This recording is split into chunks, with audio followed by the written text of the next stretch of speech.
This is the OMFL. You can't touch this. And you're in the mix with Kinda Real Name. Here's another OMFL production. When I hit you up, I'm talking about banging something. Chill off in your crib and half a thing, probably make this thing or something. Girl, you like my bottom bitch. Post my bill, pay for my lawyer. Play your position when the mother hoes get out of order. When you wanna give me that, you purchase a plane ticket. Run around town when I was. Alright, what's up everybody? Welcome to Little Saints and Sinners. It has been quite some time since we've been able to do one, just because my internet has been pretty jacked up, but it seems to be working pretty good tonight, so we'll give it a run and do a little Saints and Sinners. You just finished watching, if you were watching, or if you are watching this late at night, the Saints beat the Cleveland Browns 23-14. It was an ugly game, but we are scraping out some wins here to move to 9-6 and have an opportunity to at least stay in the playoff hunt here. Offensive yards gained 268 to 166. My defense really did step up and do a pretty good job of holding him down. The problem really was on offense. His defense took a turn in the second half and played much better. And I just had no answers for his pass rush, and my defense was not able to get much pass rush. What's helped me the last actually 2 games has been playing running quarterbacks and being able to spy those guys and get a couple turnovers that way. 142 rushing yards. My defense did a great job on the ground, only allowing 49 rushing yards, 126 passing yards to 117, 11 first downs to 9. Here's the big turn of events, the 4 turnovers to the just 1 turnover from the Cleveland Browns. That really hurt my team. Let's look at a couple player stats here. Derek Carr, not David, played pretty good, but had 2 really bad throws that ended up hurting me pretty bad.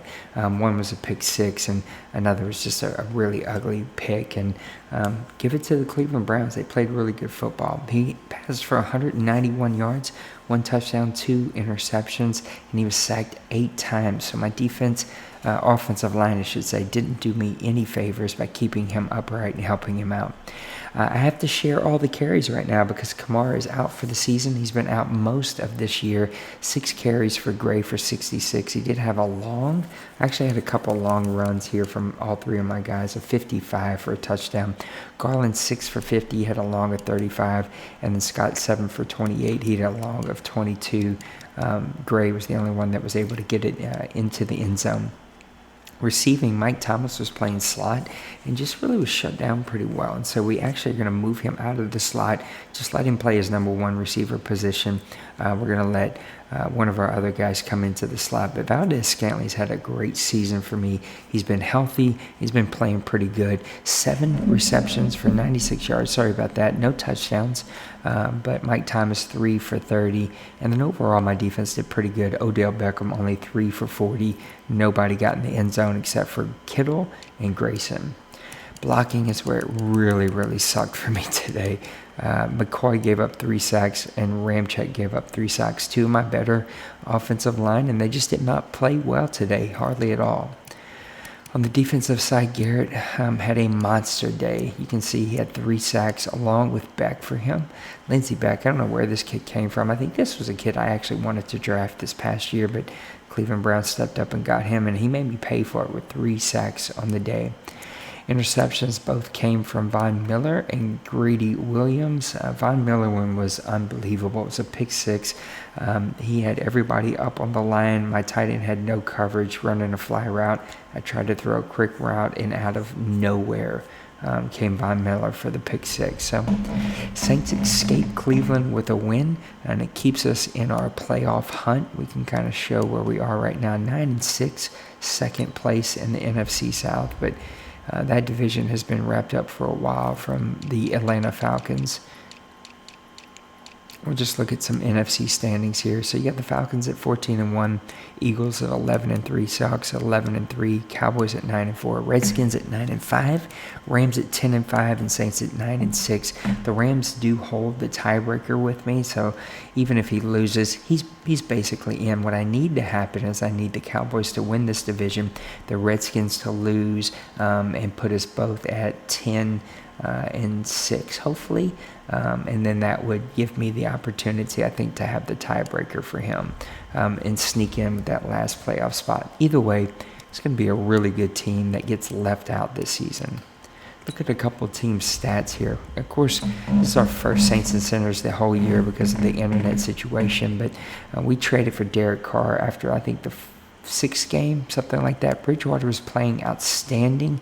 I think he played 3 or 4 games, but we knew that without that big arm that we were not going to stay in to play the Seahawks, to play the Falcons, to play the Bucks, those kinds of really, really good teams. So we traded for Derek Carr, and he's had a really up and down season, been turning the ball over a lot.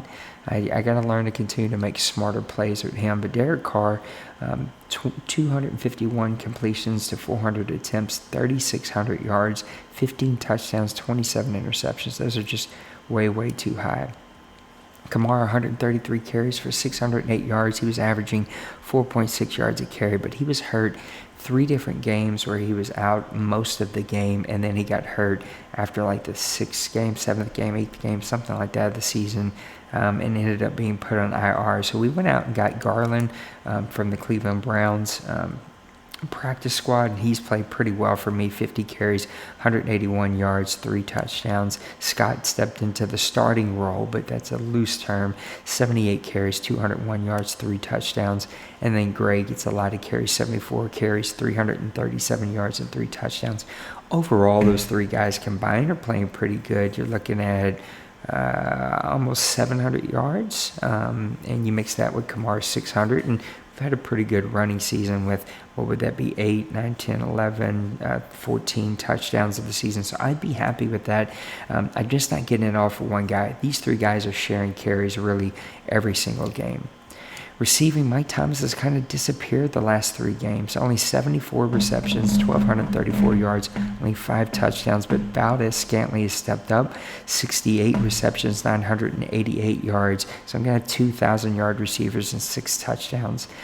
We're really looking for that second or third guy, really. That was Kamara, but now with him being hurt, it's been a shared situation.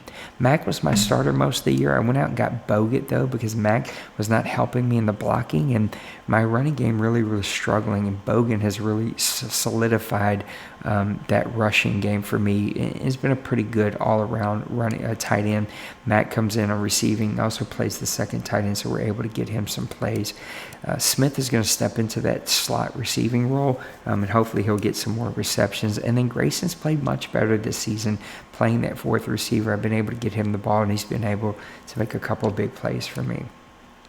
Blocking, my team has really struggled. Rankin hasn't been playing as much lately. Dercher had a pretty good season, 15 games, only 2 sacks. Pete, 8 sacks. McCoy, 8 sacks, but he gave up 3 this past game. So he was having a really good season until this last game.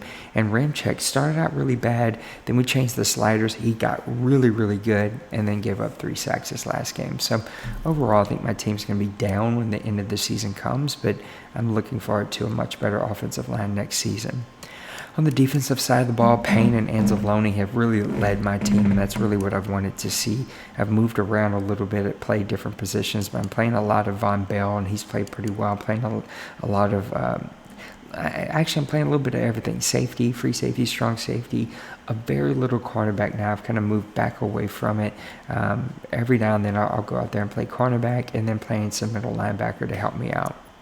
You can see sacks, though. It's really been all about Pickney. 29 sacks in the season. Even though he was shut out last season, he should be a 32, 33 sack guy by the end of the season. Then my rookie Shay's had a decent season, 9 sacks on the year. I think Pickney was up to 10 or 11 last year in his rookie year. So if these 2 guys can really continue to build upon what they have, I think I'll have a really good defensive line. Onyemata's been the guy that's been a question. Only 5.5 sacks this year after having, I think, 11, 12, 13, 14 sack season the last couple of years. And then Rankins also has been down. He's been sharing time. He's been the starter as of late. But those 2 guys have not really produced for me, and I've really been struggling. So maybe we can go out there and find another defensive line and really solidify what that defense is doing. Interceptions overall, my team has been down. Lattimore's got 4, Williams has 3, Apple has 3, Gardner Johnson 3. You see, just not a whole lot to talk about there, but what you like is the deflections. Apple's had 26, Lattimore 14, Payne's had 11. Just want to see those turn into interceptions a little bit more. Forced fumbles, my team's not really good at that. Mainly it's Pickney on those sacked fumbles. He's got 3 on the year. Anzalone's got 1, then Payne and Shea each have 1. Anzalone's got 2, I apologize. So it's a quick look at the stats and where we are. Overall, the team has been played pretty good. Had some moments, and I think we've kind of turned the corner here in the second half. Really big win last week versus the Seattle Seahawks with a 34-17 victory.